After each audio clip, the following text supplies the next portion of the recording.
풍성한 가을의 계절에 채우시는 하나님의 놀라운 은혜가 특별히 여러분의 삶과 믿음의 생활 속에 가득하기를 원하며 오늘 예배를 통해서 사랑과 은혜와 능력에 하나님의 채우시는 역사가 여러분의 삶에 임하기를 주님의 이름으로 간절히 축원을 드립니다. 낮과 같이 밝은 빛의 길로 나아가는 거룩한 길 다니시는 오늘 우리가 함께 들은 찬양의 가사처럼 여러분의 삶이 늘 이루어지기를 다시 한번 주님의 이름으로 간절히 축원을 드립니다. 우리가 룻기를 통하여 어떻게 하나님께서 우리의 영혼과 삶을 세우시고 온전케 하시는지, 룻기는 세상의 눈으로 보면 별 큰 감동이 없는 삼류 소설처럼 보이지만 믿음의 눈으로 보면 하나님의 영적 비밀과 원리가 담겨져 있는 굉장한 영적인 책이고 축복의 책임을 바라볼 수 있습니다. 오늘 그 마지막 시간으로 룻기 속에 나타난 하나님께서 우리에게 향하신 음성을 듣기 원하는데, 특별히 룻기에 나오는 시어머니 나오미, 그는 처음에는 많은 것들을 가진 사람이었습니다. 남편과 두 아들을 가지고 있었고, 그 당시 유대 문화 속에서 남자 중심의 세계 속에서 남편과 두 아들이 있다는 것은 든든함과 넉넉함을 의미하는 것이었습니다. 그런데 하나님의 땅 유대 땅에 닥친 잠시의 기근의 고난 때문에 하나님이 원치 아니하시는 모압 땅, 이방의 땅, 풍요로움이 있는 땅, 그 땅을 찾아 내려갔다가 그의 인생이 추락하고 낭패로 빠집니다. 그곳에서 남편을 잃고요, 두 아들도 얼마 안 돼서 죽게 됩니다. 이방 여인, 며느리 두 사람만 남아있는 상황, 정말로 처절한 암흑 속에 들어간 그의 인생이었습니다. 그러나 그에게는 믿음의 불씨가 남아 있었습니다.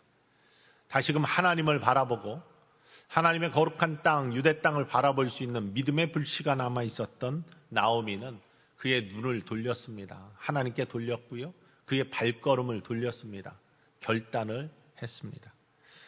물론 함께 가지 말자고 권했던 두 며느리, 오르마는 모압 땅에 남았지만 며느리 룻은 어머니를 따라갔습니다.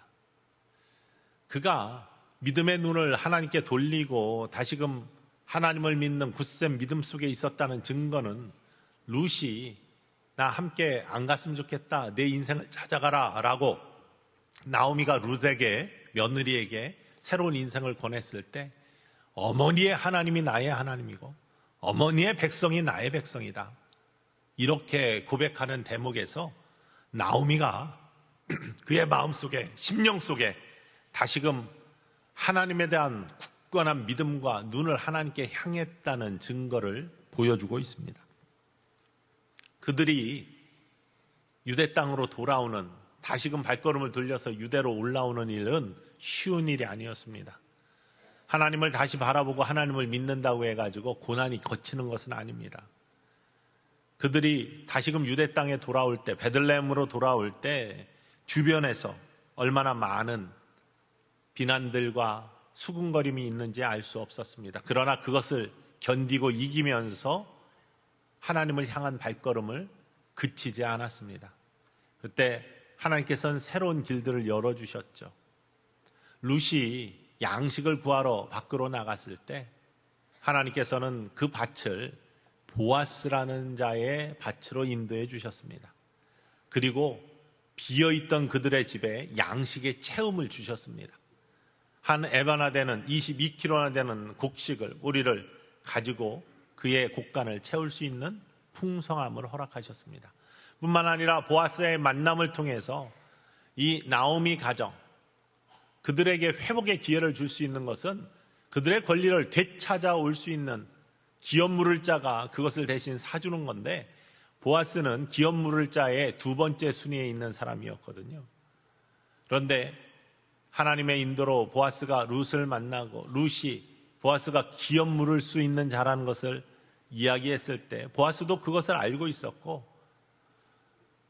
그가 성읍 중에서 첫 번째 권리를 가진 기업 물을 자를 오늘 읽은 바로 전에 나오는 4장 초반부에 마침 거기를 지나가고 있는, 성경에서 마침이라는 말이 이 앞에도 나오는데 우연한 것 같지만 하나님의 인도하심 때문에 보아스가 마침 거기를 지나가고 있는, 성읍 문을 지나가고 있는 기업 물을 자 1순위 인자들을 만나게 되어서 그에게 내가 나오미 가정에 그러한 기업을 물을 것이냐라고 묻고, 결국에는 보아스가 그 기업 물을 권리를 갖고 오고 많은 장로들 앞에서 성문에서 그 증거를 절차에 따라서 확인을 한 다음에 보아스가 룻과 결혼을 하여 가정을 이루고 거기에서 하나님께서 허락하신 아이를 낳는데 이름은 오벳, 섬기는 자 종이란 뜻의 이 오벳을 낳게 되고, 그러니 후손이 없던 가정에 후손이 생긴 겁니다.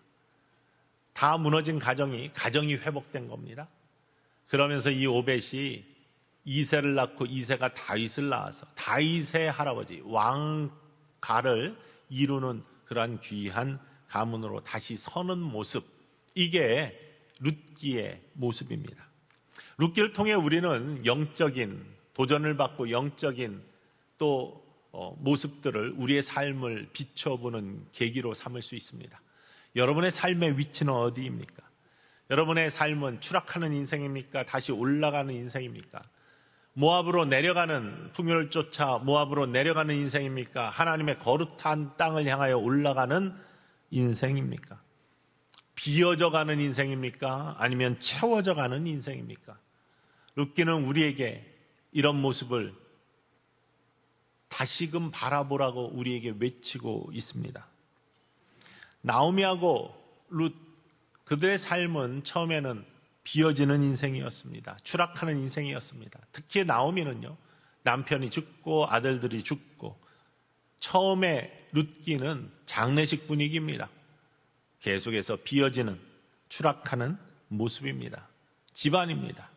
그런데 나오미가 다시 하나님께 눈을 돌리고 믿음을 다시 점검하고 영적인 발걸음을 하나님께 돌리고, 이런 모습 속에서 하나님은 채우시는 역사를 이루어 가십니다. 그들의 집에 양식이 채워졌다고 했습니다. 가정이 채워졌다고 했습니다. 후손이, 자녀들이 채워졌다고 했습니다. 이런 채우심의 역사로 집을 다시 세워져가는 하나님의 놀라운 은혜를 만납니다. 어떻게 그렇게 된 거라고요? 하나님을 바라보기 시작했을 때, 하나님의 땅에 거주하기 시작했을 때, 하나님의 말씀에 순종하기 시작했을 때 하나님은 그 집을 세우시기 시작했다는 것을 믿으시기를 주님의 이름으로 간절히 축원을 드립니다. 이때 두려움이 변하여 기도가 되었고, 한숨이 변하여 찬송이 되는, 노래가 되는 놀라운 역사가 나타납니다. 그것을 룻기가 보여주고 있습니다.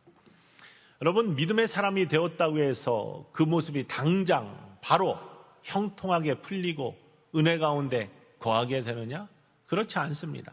나오미도 하나님께 눈을 향하고 발걸음을 유대 땅, 하나님의 거룩한 땅으로 옮겼습니다. 그런데 그 땅으로 들어가고 그곳에서 정착하기까지 쉬운 일이 아니었습니다. 거기에는요, 베들레헴에 있던 다른 여인들, 주변의 여인들의 수군거림이 있었고 비난이 있었습니다. 아니, 풍요롭게 살자고 이 땅을 버리고 모압으로 내려가더니 돌아오는 저 모습은 뭐냐? 다 잃고 이방 며느리 하나 겨우 달랑 데리고 들어왔다. 그것도 이방 며느리, 유대인들이 가장 싫어하는 이방의 사람을 달고 왔으니 주변의 여인들이 얼마나 수군수군거렸겠습니까? 그리고 그것들을 다 알고 있으면서도 그 고난을 감내하면서 하나님께 눈을 들고 하나님의 땅으로 돌아오는 나오미의 결단에는 굉장한 믿음의 결단이 있습니다. 그걸 또 함께 따라오는 며느리 룻에게도 그만한 믿음이 있다는 것을 우리는 확인할 수 있습니다. 여러분, 우리에게 주님을 믿는다고 고난이 없는 게 아닙니다. 이러한 여러 가지 믿음을 방해하는 모습들이 있습니다. 사단이 가장 싫어하는 게 무엇이라고요? 우리에게 온전한 믿음이 생기고 굳건한 구원의 확신 가운데 하나님의 사람으로 거룩한 자로 믿음의 길 위에 서는 거 가장 싫어합니다. 그래서 도전합니다. 무너뜨리려고 합니다. 그래서 어두움이 깃들고 우리를 자꾸 치어 박습니다. 수근수근거린 비난의 화살, 그것이 상처가 되어 무너지게 만드는데 나오미와 룻은 그것들을 이겨냈습니다. 그리고 여전히 하나님을 향한 믿음의 눈을 놓지 아니하고 그 발걸음이 여전히 유대 땅에 머물러 있었습니다. 이때 하나님은 변화시켜 주시고 바꾸는 은혜를 주셨다는 거예요. 그 수근수근하던 비난하던 여인들이 그 입을 통하여 하나님을 찬양합니다. 나오미를 축복합니다. 그 여인들의 고백이 15장 첫 번째 앞절에 나오는데 그 이전에 14절 맨 앞에 뭐냐면 여호와를 이라는 목적어가 생략되어 있지만 찬송할지어다 라고 시작됩니다. 여호와를 찬송할지어다 라고 그렇게 고백하고 있습니다. 왜? 그 이유를 15절에 나오는데요. 첫 번째 읽어볼까요? 이는 내 생명의 회복자이며 내 노년의 봉양자라. 이는 내 생명의 회복자이며 내 노년의 봉양자이기 때문이다. 나오미에게 이런 축복을 하나님이 주셨다. 귀한 오벳을 통하여 생명의 회복이 있게 하셨고 끊어진 데가 이어지게 하셨을 뿐만 아니라 노년의 봉양자로서 그에게 축복이 임했다. 그러니 여호와를 찬송하지 아니할 수가 없다. 소망이 끊어진 것 같은 이 가정에 하나님이 새로운 소망을 주셨다. 그리고 두 번째로 이렇게 며느리에 대해서 이야기를 합니다. 읽어볼까요? 7 아들보다 귀한 내 며느리가 낳은 자. 7 아들보다 더 귀한 내 며느리가 낳은 자다. 처음에 이 룻에 대해서 베들레헴에 있던 주변의 여인들은요, 얼마나 많은 수군거림이 있었을까요? 이방 여인이 왔습니다. 유대인들이 가장 싫어하는 사람입니다. 그것도 며느리로, 가족으로 데리고 왔습니다. 그러니 수군수군하는 소리가 그쳐지지 않았을 겁니다. 그런데 이제는 그 입술을 통하여 주변의 사람들이 7 아들보다 더 귀하다, 그 며느리가. 아니, 7이라는 숫자는 유대인들에게 있어서 완전의 수이고요. 또 7 아들을 낳은 자는 가장 완벽한 가정의 기쁨이 된 자라는 칭송입니다. 그런데 그보다 더 귀한 며느리가 이 가정을 이끌었다. 이렇게 칭찬하는 목소리로 바뀌었다는 것이죠. 수군거림이 찬송으로 바뀌어진, 여호와 하나님을 찬양하는 찬송으로 바뀌어진 모습, 이것이 하나님을 향한 믿음의 사람들에게 주어지는 하나님의 축복이라는 것을 룻기는 고백하고 있습니다. 다 기울어져 간 집안, 정말로 소망이 없었던 집안이었습니다. 평범하기보다는 평범보다도 훨씬 못한 안타까운 집안, 다 몰락한 것 같은 그 가정. 이 당시에 남편을 잃은 과부들이 할 수 있는 일은 구걸 아니면 창기가 되는 거라니까요. 그런 상황 속에서 하나님을 바라보고 다시금 믿음을 회복했을 때 하나님이 그 안에서 일하셔서 다윗의 할아버지 되는 오벳을 선물로 주신, 집을 세우시나 하나님을 만나게 하시는 하나님의 역사를 오늘 본문 말씀에서 우리가 확인을 할 수 있습니다. 하나님의 역사는요, 세상에 풍성한 것, 높은 것, 채워진 것을 통해서만 이루어지지 않는다는 것을 오늘 말씀 속에서 우리는 발견합니다. 세상에 능력이 있는 것에서만 하나님께서는 역사하시는 것이 아니다. 홀로 된 두 여인, 가장 연약한 여인, 아무것도 할 수 없는 여인, 그 두 여인을 통해서 정말로 힘든 인생이었는데, 소망이 없는 인생이었는데 그 여인들이 하나님에 대한 믿음, 여호와 하나님을 바라보는 믿음의 눈, 그리고 결단 있는 발걸음을 통해 하나님께 매달리고 주님과 가까워지는 삶을 살 때 하나님은 하나님의 새로운 역사를 써나가셨는데, 그 사랑하는 자를 통해서 이루어진 역사는요, 바로 있는 자를 통해서 이루어진 역사가 아니라 정말로 비천한 자를 통해서 이루어진 역사라는 것을 룻기가 고백하고 있습니다. 이를 사도 바울 선생님은 고린도전서 1장 27절과 28절, 29절에서 이렇게 고백합니다. 읽어볼까요? 그러나 하나님께서 세상에 미련한 것들을 택하사 지혜 있는 자들을 부끄럽게 하려 하시고 세상에 약한 것들을 택하사 강한 것들을 부끄럽게 하려 하시며 하나님께서 세상에 천한 것들과 멸시받는 것들과 없는 것들을 택하사 있는 것들을 패하려 하시나니 이는 아무 육체도 하나님 앞에서 자랑하지 못하게 하려 하심이라. 아멘. 이 말씀을 잘못 읽으면 하나님은 약한 거 좋아하시는가? 비천한 거 좋아하시나? 없는 것들을 선호하시나? 이렇게 잘못 읽을 수 있습니다. 그렇지 않잖아요. 아무것도 없는 것들을 통해서도 하나님은 일하신다. 세상에 능력이 있는 것만 쓰시지 않는다. 크건 작건 간에 우리의 힘이 아니라 하나님의 손에 붙들린 자들은 하나님의 놀라운 능력의 통로가 될 수 있고 하나님의 일하시는 기쁨의 열매를 맺을 수 있다.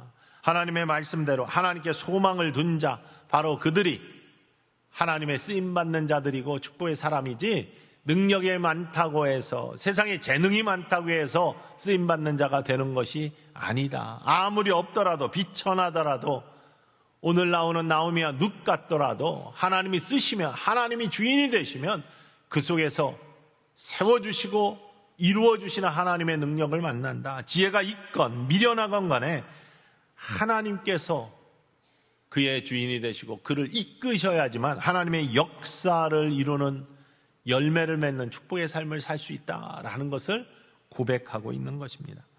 나오미와 룻은 정말로 비천한 사람이었어요. 그 당시에 문화 속에서는 아무것도 할 수 없는 비천한 사람입니다. 그런데 이들이 하나님의 위대한 역사를 써나가는 새로운 장을 여는 믿음의 가정을 이루었습니다. 일반 세상에서는 인생 역전이란 말 똑같이 쓰지만 그 말을 어떤 의미로 씁니까?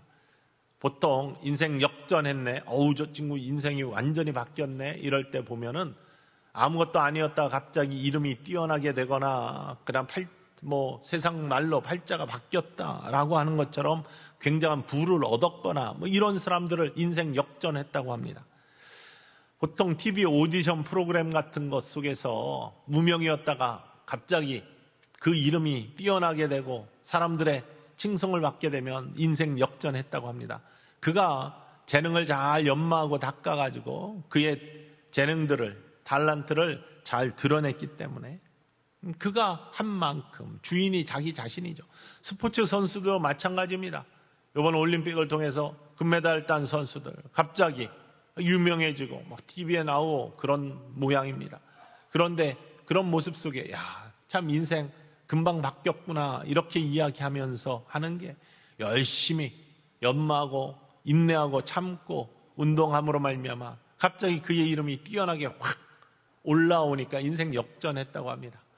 갑자기 부를 이룬 사람, 특히 주식 같은 거 투자했다 대박을 이룬 사람들, 유튜브 나와서 강의를 많이 하나 본데 그들을 바라보며 인생 역전한 사람들이라고 합니다. 내가 재수가 좋아서, 내가 운이 좋아서, 내가 연구를 많이 해서, 다 주어를 보면 나입니다. 근데 내가 주인 된 사람의 마지막도 계속해서 행복할까요? 내가 무엇을 이룬 사람들은요, 내가 주인공이 되면 늘 한계가 있습니다. 내가 아니면 안 되니 나의 한계를 느낄 때 늘 불안하고 자기 자신을 아니까 그게 두려움이 됩니다. 많은 사람들이 그런 두려움 때문에 나중에는 우울감에 빠지고 약을 먹고 하는 모습들이 실제적으로 나타납니다. 내가 주인공이 될 때, 내가 잘나서, 내가 운이 좋아서 이렇게 인생 역전한 사람들은 끝까지 그 귀한 의미들을 지속하기가 힘듭니다. 그런데요, 하나님의 손에 붙들린 사람들, 하나님을 바라보고 하나님이 주인이 되셔서 하나님이 그 인생을 이끄는 사람들은 사정이 다릅니다. 하나님이 동행하시면, 하나님이 인도하시면, 주님이 그 인생을 책임져 주시고 이끌어 주시면, 주님이 축복하시면, 주님이 주인이 되시면, 하나님이 주인이 되시면, 주어가 되시면 그 모습이 달라집니다. 여러분의 삶에 하나님이 주인공이 되시고 주어가 되시는 축복이 있기를 주님으로 간절히 축원을 드립니다. 하나님이 나를 인도하신다. 오늘 룻기에도 보면은 하나님이 주인이에요. 보아스와 룻이 결혼하여 오벳을 얻었습니다. 그때도 하나님께서 그에게 임신하게 하시사, 자기들끼리 해가지고 임신했다 이렇게 안 해요. 하나님이 아이를 주셨다 이렇게. 하나님께서 가정을 세우시고, 하나님께서 가정을 만드시고, 하나님께서 그들을 이끄시고, 하나님께서 그들을 도우셨다라는 것이 룻기의 고백입니다. 주어가 내가 아니라, 룻과 나오미가 아니라 하나님께서 그렇게 하셨다라는 것입니다. 특별히 룻기는 이 시간과 공간의 미학이 잘 배어 있고 담겨 있습니다. 룻기의 시간의 미학은 다른 것이 아니라 밤으로부터 시작해서 낮에 이르는 변화의 모습을 담아내고 있습니다. 그 시기는 어떤 시기였냐? 사사시대였다. 사사시대는 하나님의 말씀이 희귀했고 사람들이 제 멋대로 행동했던 밤 같은 시대였다는 것이죠. 뿐만 아니라 두 홀로 된 여인 쌍과부의 삶의 모습은 밤의 시대였습니다. 지륵 같은 어둠의 그러한 상황이었습니다. 또한 룻이 새로운 도전을 시작할 때 모습은 보아스를 만나는 그 시간은 밤이었습니다. 이 밤 같은 인생으로부터 시작합니다. 그런데요, 이 밤 같은 칠흑 같은 시간이 예수 그리스도의 놀라운 빛된 모습처럼 하나님께 믿음의 눈을 들고 주님의 거룩한 땅에서 고난을 이기며 하나님의 비춰주시는 어둠을 이기는 빛을 소망하는 소망의 마음을 가지고 믿음을 지켜나가는 사람이 되었을 때 밤이 새벽이 되고 새벽이 아침이 되는, 룻이 보아스를 만났을 때 밤이었는데 그것이 새벽까지 기다리라고 하고 아침이 되어서 시어머니 나오미에게 돌아갈 때는 보리를 6대나 더해주면서 더 풍성함으로 가정에 곡식이 쌓이고 소망이 쌓여가는 그러한 축복의 시간으로 바뀌어 나갑니다. 그러니 어둠으로 시작됐던 그들의 삶이 하나님께 소망을 두고 하나님의 말씀에 순종하고 하나님께 가까이 하는 모습으로 말미암아 새벽과 아침을 맞이하는 변화의 삶을 살아내었다라는 것을 고백하고 있습니다. 마치 야곱의 분이엘의 아침처럼 어둠이 권세를 이기는 빛된 주님의 놀라운 역사가 이들을 통해 이루어지는 축복을 고백하고 있는 것이죠. 뿐만 아니라 공간의 미학이 룻기 안에 담겨 있습니다. 하나님의 땅, 유대에서 세속의 땅 모압으로 내려가는 인생, 그러나 다시금 하나님을 바라보고 유대 땅으로 올라가는 나오미의 인생 속에 어떻게 삶이 변화되었는지를 보여주고 있고요. 길을 떠나는 인생에서 제 장소로 돌아오는 인생으로의 모습을 보여주고 있습니다. 뿐만 아니라 그들의 걸어가는 새롭게 회복되는 그러한 공간의 모습은 어떻게 되느냐. 추수가 있는 밭, 그러나 여전히 아직도 험난한, 곡식을 주워가지고 낀을 연명할 수밖에 없는 그 험난한 밭에서 이제는 타작마당으로 옮겨지잖아요. 보아스를 만나러 갈 때는 타작마당, 풍성함이 있는 타작마당으로 옮겨갑니다. 그것이 오늘 4장 앞부분에서는 다시금 보아스와 룻이 하나가 되는 귀한 절차 속에 그냥 하지 않고 온전함을 이루어가기 위해서 기업물을 짜에 권한을 사는 그러한 절차의 과정을 밟기 위해 성문에서 밝은 내낮에 그 모습이 이루어지는 것을 바라볼 수 있습니다. 밭에서 타작마당으로, 타작마당에서 성으로, 그리고 성에서 다시 마지막 하나님이 세우시는 가정, 집으로 옮겨지는 모습을 발견할 수 있습니다.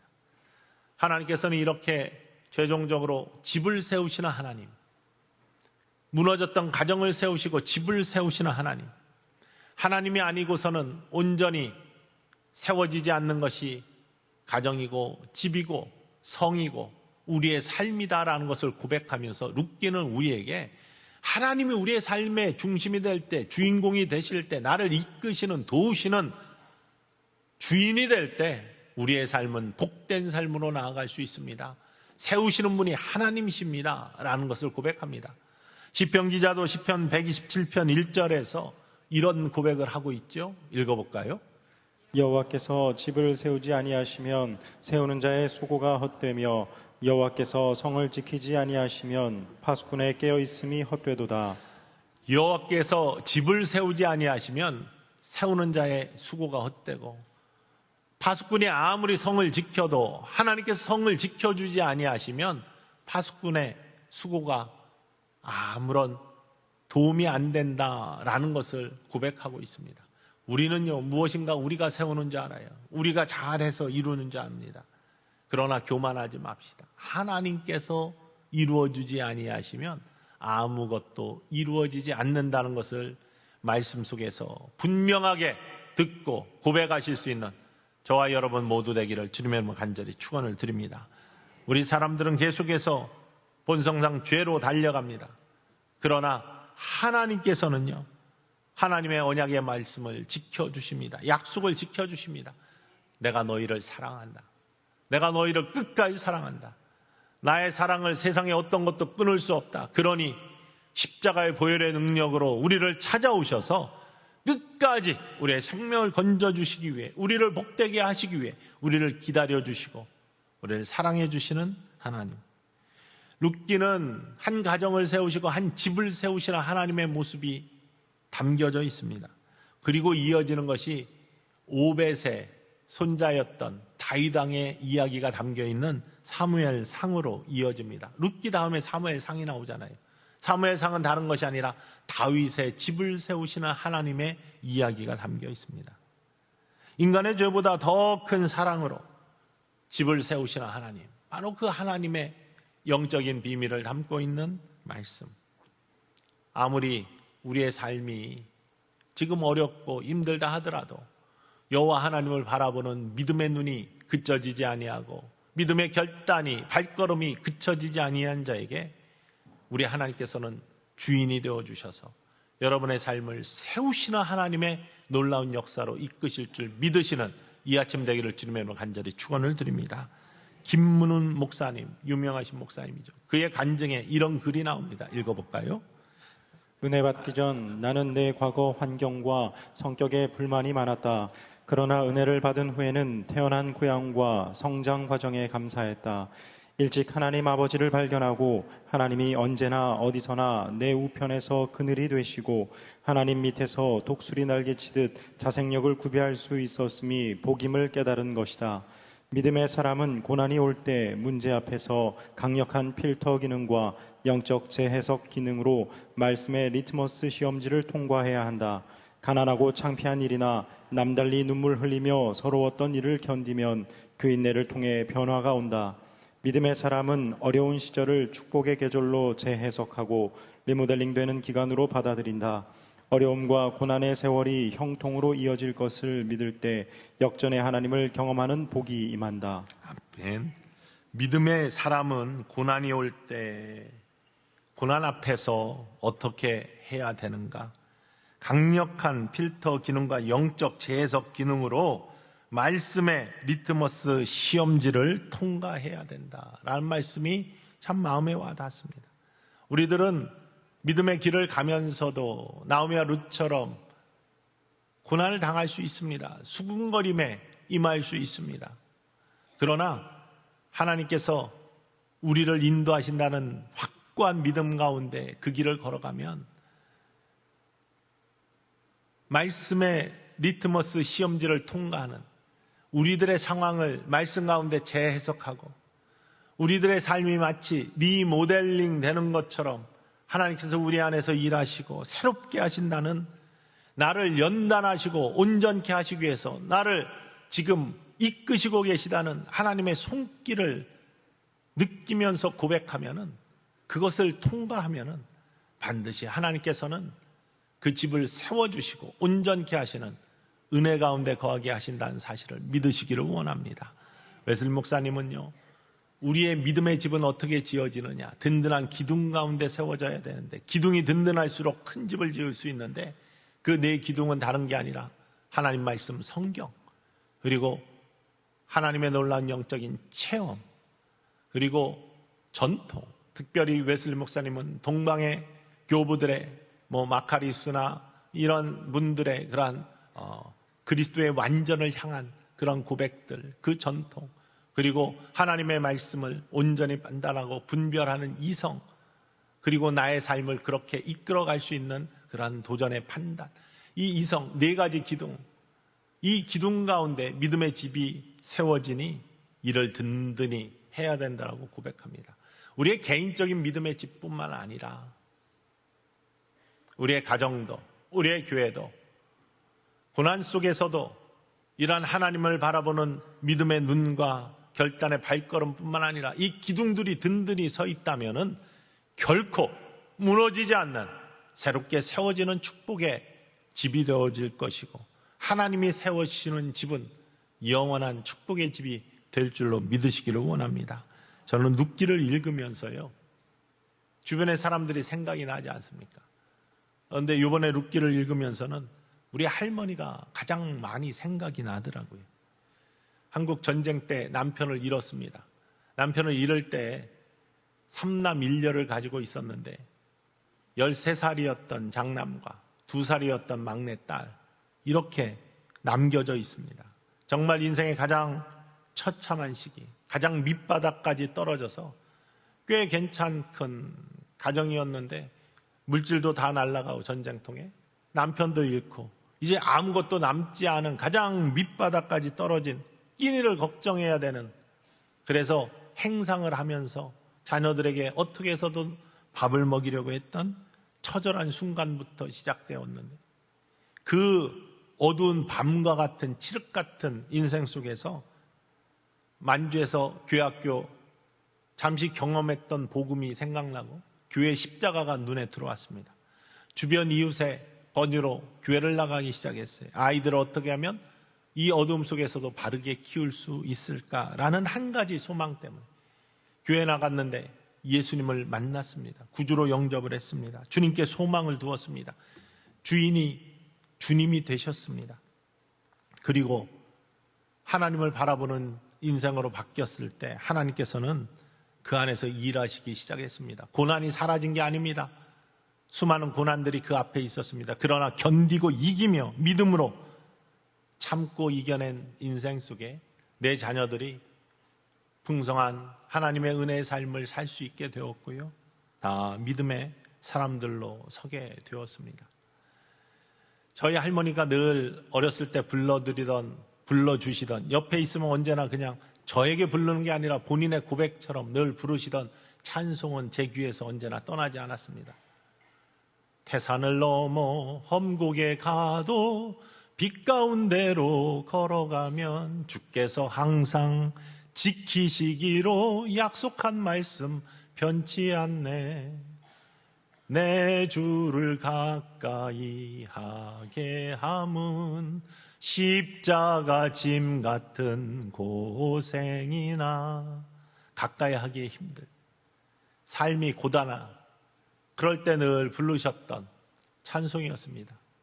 주 안에 있는 나에게 딴 근심이 있으랴, 이런 찬송을 늘 부르시면서 삶을 살아가셨습니다. 그런데요, 그러나 그치지 않는 그의 믿음의 발걸음, 하나님을 바라보는 믿음의 눈에는 하나님이 주인이 되어주셔서 그 집을 세워주셨습니다. 다시 세워주셨습니다. 저는 군대 휴가를 나왔을 때 할머니가 돌아가셨어요. 근데 그 임종의 시간이 주일날 11시가 조금 넘은 예배 시간이었습니다. 아버님은 예배를 인도하러 가셨고요, 사택에서 저는 할머니 임종을 제가 지켜보게 되었습니다. 수많은 세파를 이기고 험한 세월 사신 야곱의 고백처럼 험한 세월을 살았다, 이렇게 할 수 있는 그런, 정말로 얼굴이 어두울 수밖에 없는 그런 인생인 것 같은데, 마지막 임종을 지켜보면서 저는 굉장한 도전과 놀라움을 받았습니다. 세상에 그렇게 밝고 세상에 그렇게 평안한, 숨이 넘어가는 순간 그 얼굴을 제가 바라보면서, 할머니의 얼굴을 바라보면서 그렇게 평안하시고 밝고 아름답게 돌아가시는 얼굴을 바라보면서 청년 때 하나님께서 정말로 주님을 바라보는 인생, 찬송이 그치지 않으며 고통과 괴로움을 주님께 호소하고 주님이 주인이 되어주신 인생의 마지막의 모습은 어떠한가, 그리고 그가 세워주신 아름다운 집의 모습은 어떠한가를 다시금 마음속에 새기게 되었습니다. 여러분, 여러분의 인생이 밤이십니까? 어두우십니까? 지금 바닥의 인생이라고 생각하십니까? 추락하고 있다고 생각하십니까? 나오미와 룻처럼 여호와 하나님께 눈을 들어보십시오. 다른 무엇보다도 여러분의 영혼이 하나님을 바라고 하나님을 바라보고 예수 그리스도를 믿고 눈을 들어 소망의 하나님의 하늘을 바라보는 인생이 되시면 하나님께서 그 속에서 일하시기 시작하십니다. 집을 세우시는 하나님을 반드시 만날 줄 믿습니다. 혹이 여러분의 인생이 평탄하십니까?